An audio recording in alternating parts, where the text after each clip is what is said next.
तो आदाब, नमस्कार, गुड इवनिंग, सत श्री अकाल। एक बार फिर आप तमाम लोगों का स्वागत है क्राइम तक की कहानी के इस एपिसोड में। उम्मीद है पूरी फैमिली अच्छी होगी, अपना और अपनों का ख्याल रख रही होगी।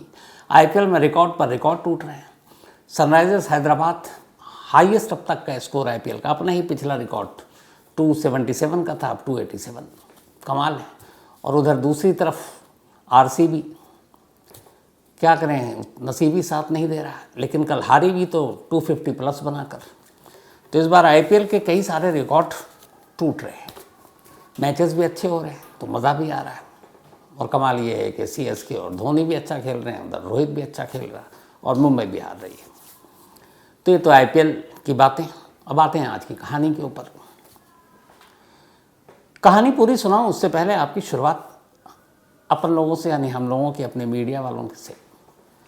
कल एक हर जगह खबर चली और वो ये खबर ये थी कि जब 14 अप्रैल की सुबह 5 बजे दो शूटरों ने एक बाइक पर सलमान खान के घर गैलेक्सी पर 5 राउंड गोलियां चलीं, जिसमें से 3 ज़मीन पर, एक दीवार पर और एक बालकनी की दीवार पर लगी। तो उन दोनों शूटर में से एक की पहचान विशाल के तौर पर हुई। विशाल उर्फ कालू, गुरुग्राम का रहने वाला। कल मैंने आपको कहानी में भी सुनाई। और उसकी बहन ने, मीडिया के लोग पहुंच गए, उससे बाइट भी की, उसमें हमारा चैनल भी है, सारी बातचीत करके सब दिखा दी, मैंने कहानी में भी जिक्र कर दिया। अब ये खबर आई थी दिल्ली पुलिस के सोर्सेज से, और उधर मुंबई पुलिस ने भी अपने सोर्सेज से मीडिया को ये बता दिया कि भाई 2 में से एक ये विशाल है, गुरुग्राम का रहने वाला है, रोहित गुदारा गैंग का है। रोहित गुदारा लॉरेंस बिश्नोई गैंग के लिए काम करता है, कनेक्शन जुड़ गया।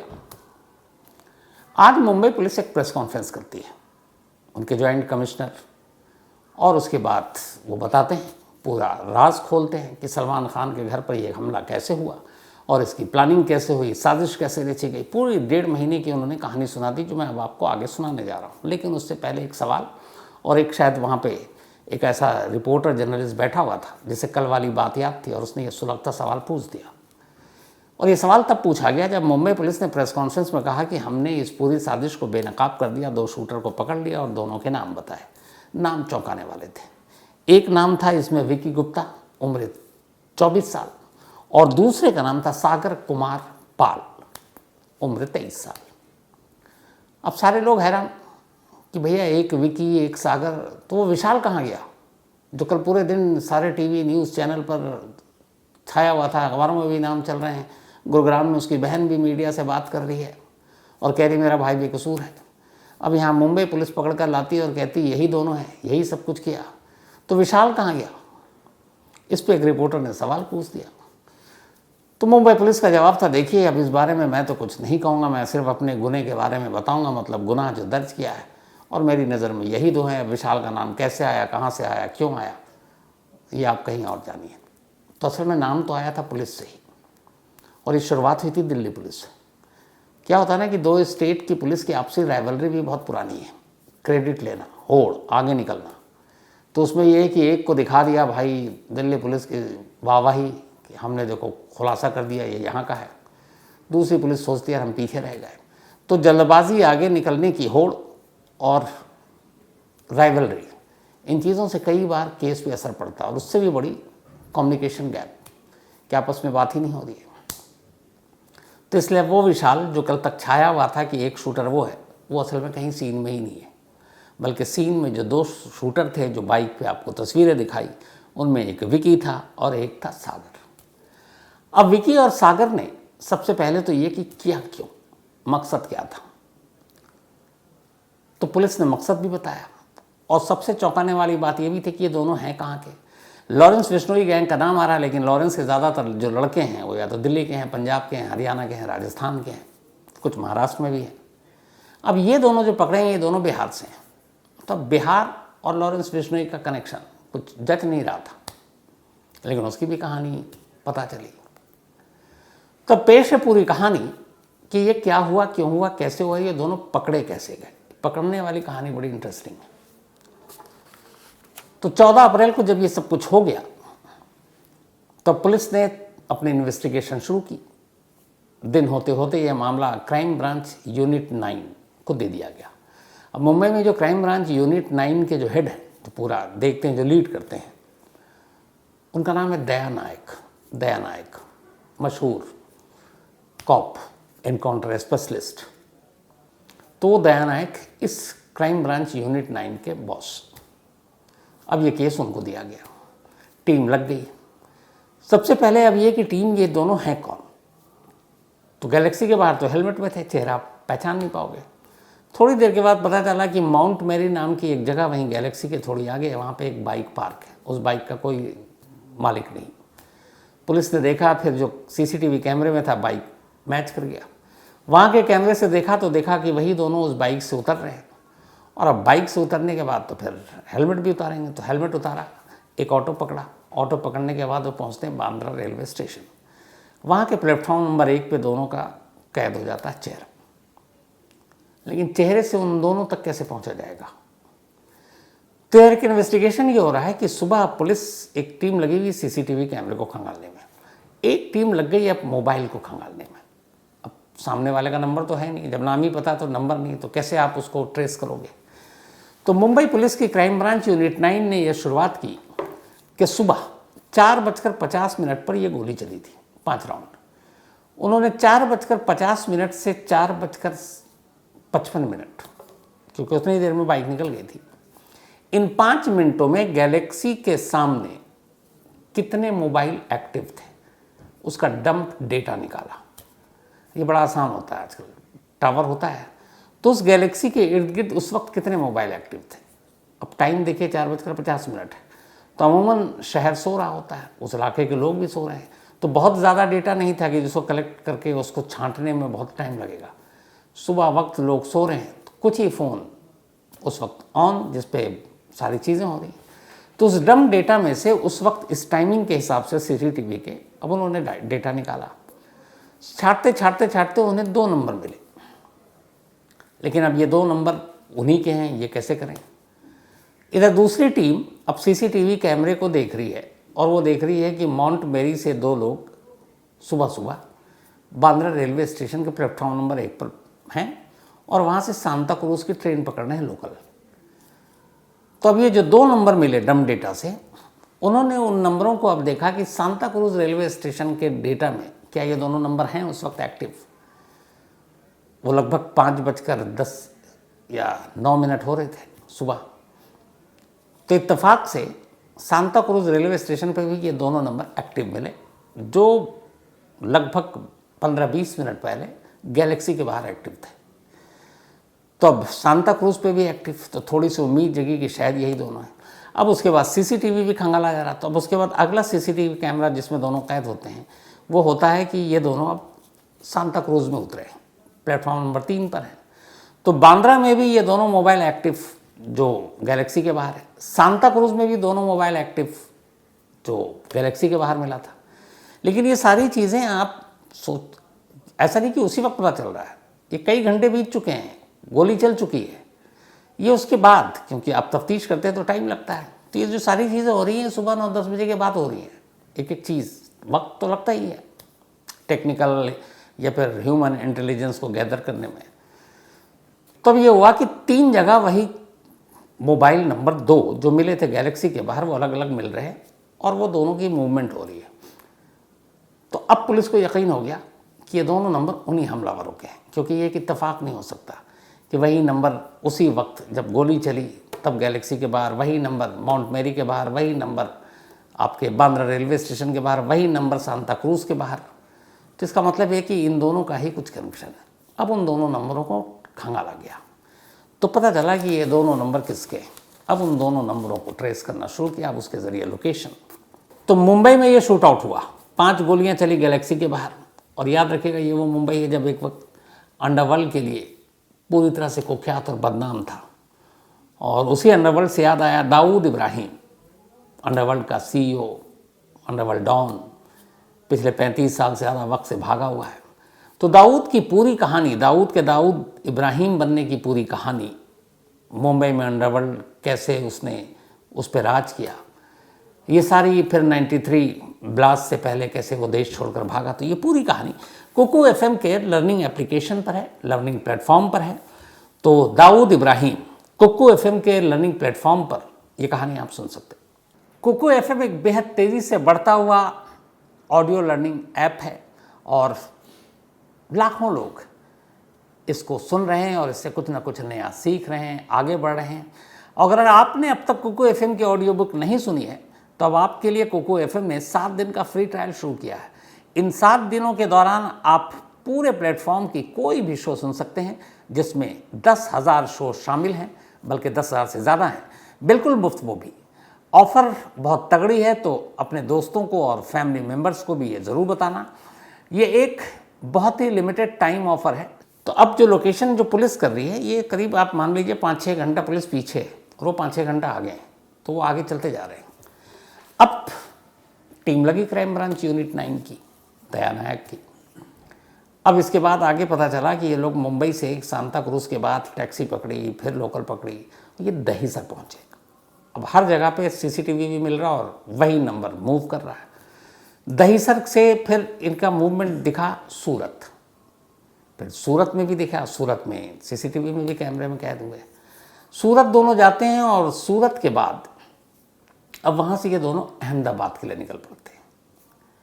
इधर लोकेशन पता चल रहा है अहमदाबाद में जब इनका लोकेशन मिला तो इधर अब क्राइम ब्रांच की 2 टीमों को फ़ौरन कहा गया कि तैयार रहो, भागना पड़ेगा फ्लाइट से। लेकिन अहमदाबाद से जाने के बाद अचानक इन्होंने देखा कि अब उन दोनों के मोबाइल लोकेशन उनके लिए चौंकाने वाला था कि वहाँ से शायद वो राजस्थान निकले, एमपी निकले, लेकिन वो अहमदाबाद से भुज की तरफ जा रहे हैं।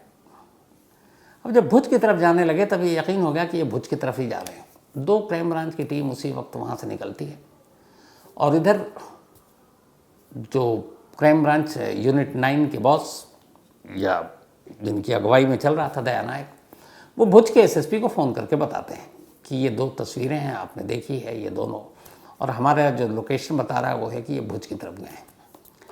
अब पुलिस की टीम भुज को भरोसे में लेती है, भुज के एसएसपी अपने लोगों को भरोसे में लेते हैं। इस दौरान में अब इनका लोकेशन लगातार चल रहा है और ये बढ़ते जा रहे हैं। अब भुज के बाद फिर ये लोग थोड़ा सा और आगे बढ़ते हैं और अब एक वहाँ पे भुज से करीब कुछ किलोमीटर की दूरी पर, 40 किलोमीटर के करीब दूरी पर एक इलाका है नखत्राना।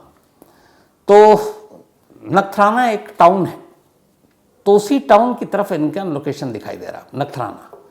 तो नखत्राना की तरफ भी पहुँचे तो पुलिस को लगा कि अब इनको पकड़ में लिया जा सकता है। लेकिन नखत्राना चौंका भी रहा था और भुज चौंका भी रहा था, इसलिए कि 2022 में जब सिद्धू मूसेवाला का कत्ल हुआ तो उसके 2 शूटर भागकर इसी भुज के इलाके में छुपे थे और जहां वो छुपे थे वहां से करीब 40 किलोमीटर का वो लोकेशन था जहां वो दोनों शूटरों को पकड़ा गया था। और ये जो दोनों शूटर थे, तो क्या लॉरेंस बिश्नोई का वहाँ कोई पनाहगार है जो इन लोगों को पनाह देता है, नहीं देता है, अब ये बात अलग थी। अब वहाँ पे जब भुज में पहुँचे तो भुज पुलिस तो पहले से एक्टिव थी। हमारे भुज में एक रिपोर्टर हैं बड़े होशियार, कौशिक कंटेचा, इनको भी भनक लगी। अब ये वहाँ के पुलिस के संपर्क में, तो पता चला कि नखत्राना टाउन है, तो इसी नखत्राना टाउन में एक मशहूर मंदिर है जिसका नाम है माता का मठ मंदिर, और ये बड़ा वहाँ पे इसकी बड़ी मान्यता है। कुछ वक्त पहले प्रधानमंत्री नरेंद्र मोदी तक वहाँ गए थे। तो इसी माता का मठ मंदिर इसी इलाके में, तो भुज एसएसपी को जब पता चला तो उन्होंने अपनी टीम लगा दी। इधर क्राइम ब्रांच की 2 टीमें फ्लाइट से इधर पहुंच रही हैं। अब तब तक ये किया भुज पुलिस ने कि वहाँ के जितने टैक्सी ड्राइवर और बस वाले थे जो बाहर से आ रहे थे, उनको उन्होंने रोक रोक कर पूछना शुरू किया कि क्या आप 2 ऐसे लोगों को लेकर इस शहर में दाखिल हुए। तस्वीरें थी उन दोनों के पास, क्योंकि मुंबई पुलिस ने ऑलरेडी भेज रखी थी। इत्तेफाक से नखत्राना में एक बस वाले ने, एक बस ड्राइवर ने ये तस्वीर देखते ही और कंडक्टर ने भी पहचान लिया। उसने कहा, साहब ये तो शाम को मैंने यहीं उतारा इनको। तो उसने पूछा, कहाँ उतारा? तो उन्होंने बताया कि हमने इसको माता का मठ मंदिर के करीब उतारा था और ये अहमदाबाद के आगे से चले थे। अब ये यकीन हो गया कि शायद यही दोनों हैं। पुलिस की टीम फ़ौरन माता का मठ मंदिर पहुंची। वहाँ के जो संचालक थे उनसे पुलिस ने बात की, फ़ोटो दिखाया कि भाई ऐसे 2 लोग आए। ये मंदिर वैसा है जिसमें बहुत सारे श्रद्धालु आते हैं और रात को वहाँ रुक भी जाते हैं, भीड़ भी है, आपको पकड़ में भी नहीं आएंगे। तो उसने कहा कि हाँ, सीसीटीवी कैमरा भी लगा मंदिर में। तो उसने कहा, साहब ये दोनों तो आए। अब पुलिस सादी वर्दी में मंदिर के अंदर दाखिल होती है और वो देखती क्या है कि मंदिर के परिसर में दोनों सो रहे, चैन की नींद, उन्हें मतलब वहम गुमान में भी नहीं था कि पुलिस यहाँ तक पहुँच जाएगी। सो रहे थे, उसी सोते हालत में पुलिस ने उठाया और दोनों को पकड़ लिया। तब रात के 9 बजे थे, कल यानी कि सोमवार की रात को। पकड़ने के बाद इनको वहीं एक दयापुरा थाना है, वहाँ ले जाया गया। क्राइम ब्रांच यूनिट 9 मुंबई को इन्फॉर्मेशन दी गई। उसके बाद देर रात को पुलिस की टीम वहाँ पहुँचती है और फिर सुबह होते होते फ्लाइट से इनको मुंबई लाया जाता है। मुंबई लाने के बाद कोर्ट में पेश किया जाता है, जहाँ से इनको 25 अप्रैल यानी अगले 9 दिन के लिए पुलिस कस्टडी में भेज दिया जाता है। ये तो इनकी पूरी गिरफ्तारी की कहानी होगी। और ये एक गलती थी जिसकी वजह से दोनों पकड़े गए, और वो ये कि इन दोनों ने अपने मोबाइल को ऑफ नहीं किया। अगर इनका मोबाइल इनके पास ना होता या बंद होता तो ये लोकेशन करके पुलिस ट्रेस ही नहीं करती, ये पता भी नहीं चलता कि ये भुज तक पहुंच गए। लेकिन उनको गलतफहमी ये थी कि चूँकि उनको तो कोई जानता नहीं था, उनका नाम नहीं, उनकी पहचान नहीं, तो जिसका नाम पहचान कुछ है ही नहीं, उसका मोबाइल नंबर किसी के पास कहाँ से होगा। तो उन दोनों को ये गलतफहमी थी कि हमारा नंबर तो किसी को मालूम ही नहीं है, तो पुलिस हमारे नंबर कैसे ढूंढेगी, और ढूंढेगी नहीं तो हमें ट्रेस कैसे करेगी। लेकिन जो डंप डेटा था सुबह 4:50 मिनट से 4:55 पर गैलेक्सी के बाहर का, और फिर 3 अलग अलग 4 कैमरों में जो ये कैद हुए, वहाँ के लोकेशन ने मैच कर दिया कि यही दोनों हैं। तो ये एक अच्छा काम किया क्राइम ब्रांच ने मुंबई की। अब दोनों को पकड़ कर लाया गया। इसके बाद पूछताछ हुई। जब पूछताछ हुई तो फिर इन्होंने अपनी पूरी कहानी सुनाई, और जो इन्होंने कहानी सुनाई वो कहानी अब कुछ यूँ है। ये दोनों 28 फरवरी को मुंबई पहुंचे थे, 28 फरवरी। मुंबई आने के बाद ये पनवेल इलाके में एक घर लेते हैं, और पनवेल इलाका वही है जहाँ पे सलमान खान का फार्म हाउस भी है। पनवेल इलाके में एक हरिग्राम गांव है जहाँ पर इन्होंने एक किराए का घर लिया। 10 मार्च को बाकायदा रेंट एग्रीमेंट कराया, और 11 महीने का के लिए ये रेंट एग्रीमेंट था। अब इसके बाद ये गैलेक्सी और उसके आसपास के इलाके की रेकी करते रहे। पूरी तैयारी कर ली, सब कुछ हो गया। इत्तेफाक से 25 मार्च को होली आने वाला था। चंपारण गांव पहुंच गए होली मनाने के लिए। होली मनाई, फिर 1 अप्रैल को वापस मुंबई आए। अब मुंबई आने के बाद उसी किराए के घर में पनवेल पहुंचे। 2 अप्रैल को इन्होंने 24,000 रुपये में एक पुरानी बाइक खरीदी।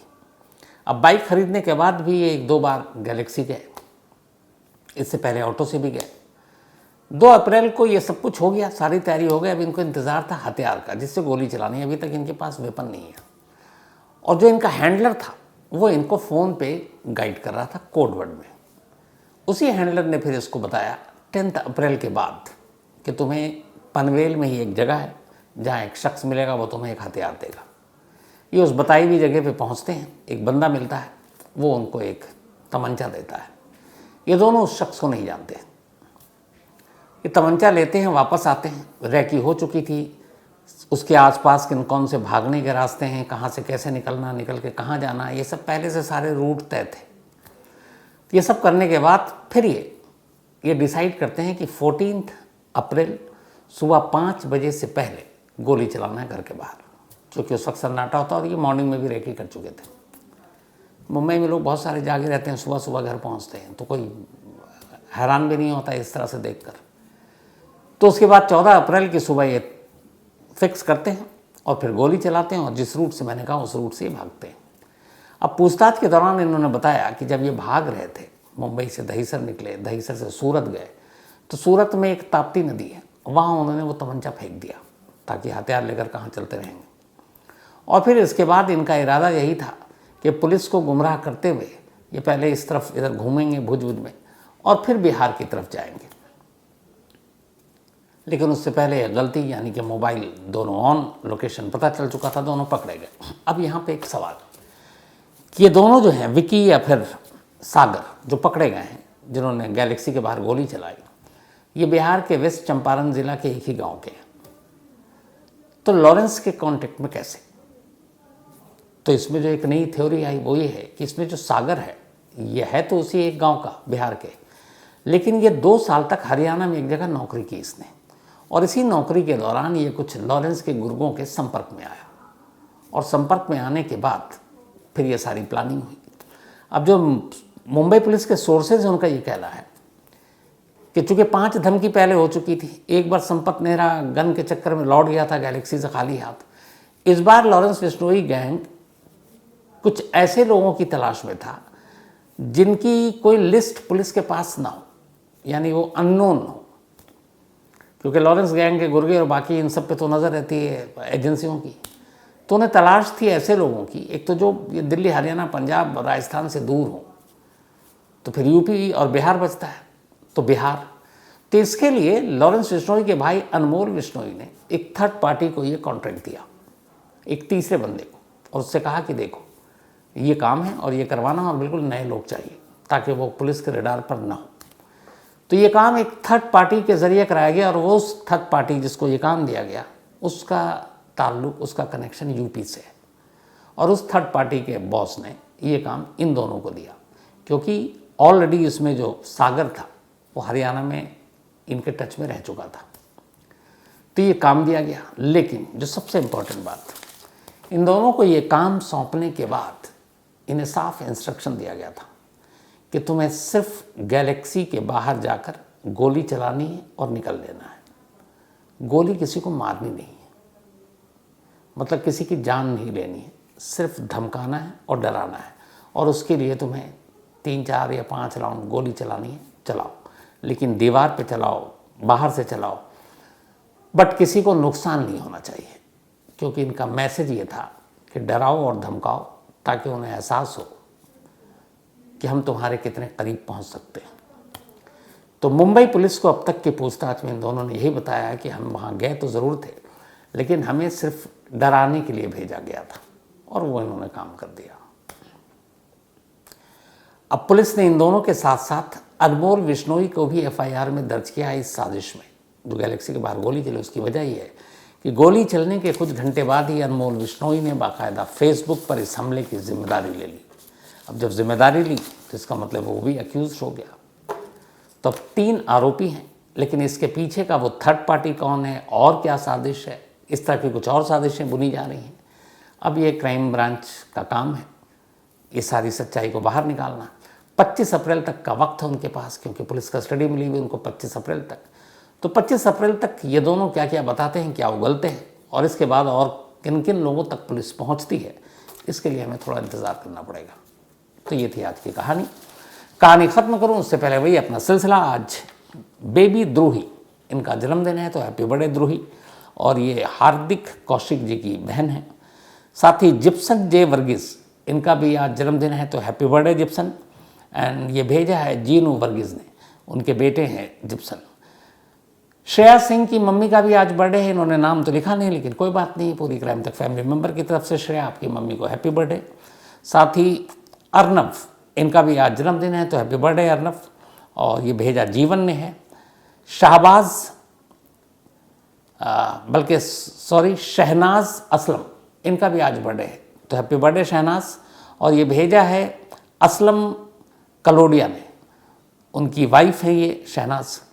साथ ही कार्तिका बिश्नोई, इनका भी बर्थडे है, तो हैप्पी बर्थडे कार्तिका। और ये निर्मा और राजा राम जी की बिटिया है, भेजा सिद्धार्थ ने है। साथ ही यशु का भी आज बर्थडे है, तो हैप्पी बर्थडे यशु। और ये इलीन जी के हस्बैंड हैं, और रीता मेंडोजा ने भेजा है। मुझे याद इन्होंने लास्ट में लिखा था, उम्मीद आप ठीक होंगी, आपका ऑपरेशन ठीक हो गया होगा, और आप पता नहीं अभी मुंबई में हैं या निकल गई, बट दुआ यही है कि आप हमेशा अच्छी रहे। रंजीत प्रजापति, इनका भी बर्थडे है, तो हैप्पी बर्थडे रंजीत। और ये भेजा निकेश रानी ने है। साथ ही आज पुष्पा शर्मा और अरविंद शर्मा जी की एनिवर्सरी है, तो पुष्पा जी और अरविंद जी, आप दोनों को बहुत बहुत बधाई मुबारक। इसके अलावा रीमा रसाइली और रोहित बिस्वा, तो रीमा एंड रोहित, इन दोनों की भी आज मैरिज एनिवर्सरी, आप दोनों को बहुत बहुत बधाई मुबारक। और ये भेजा है रिशान बिस्वा ने।